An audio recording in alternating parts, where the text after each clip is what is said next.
இலங்கை தொழிலாளர் காங்கிரசின் மேதின கூட்டம் ஹட்டன் கொட்டக்கலையில் இன்று நடைபெற்றது. இலங்கை தொழிலாளர் காங்கிரசின் தலைவர் செந்தில் தொண்டமான், கட்சியின் பொதுச் செயலாளர் அமைச்சர் ஜீவன் தொண்டமான், பாராளுமன்ற உறுப்பினர் மருதபாண்டி ராமேஸ்வரன் உள்ளிட்ட பலர் இதில் கலந்து கொண்டனர். தொழிலமைச்சர் மனுஷ நாணயக்கார, மாலைத்தீவுகளின் முன்னாள் ஜனாதிபதி முகமது நஷீத் உள்ளிட்ட பலரும் இந்த மேதின நிகழ்வில் கலந்து கொண்டனர்.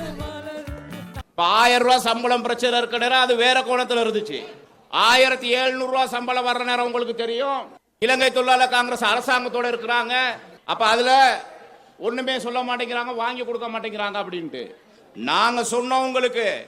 இலங்கை தொழிலாளர் காங்கிரஸ் நேரம் வர்ற நேரம் கட்டாயம் வாங்கி கொடுப்போம் அப்படின்ட்டு. அதே மாதிரிதான் இன்னைக்கு ஜனாதிபதியை வந்து தொழிலமைச்சர் மனுஷ நாணயக்காரர் வந்து இன்னைக்கு உங்களுக்கு 1700 ரூபாய் சம்பளம் இன்னைக்கு வாங்கி கொடுத்திருக்குது.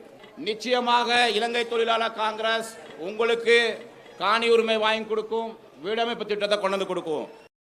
தொழிலாளர் வர்க்கம் எந்த மேடைக்கு சென்றாலும் சரி, அது தலவாக்கலையாக இருந்தாலும் சரி, வேற எந்த மேடையாக இருந்தாலும் சரி, இலங்கை தொழிலாளர் காங்கிரஸ் மேடையில் தான் 1700 ரூபாய் சம்பளம் வழங்கப்பட்டிருக்கின்றது என்பதை இந்த சந்தர்ப்பத்திலே உங்களுக்கு தெரிவித்துக் கொள்கின்றேன்.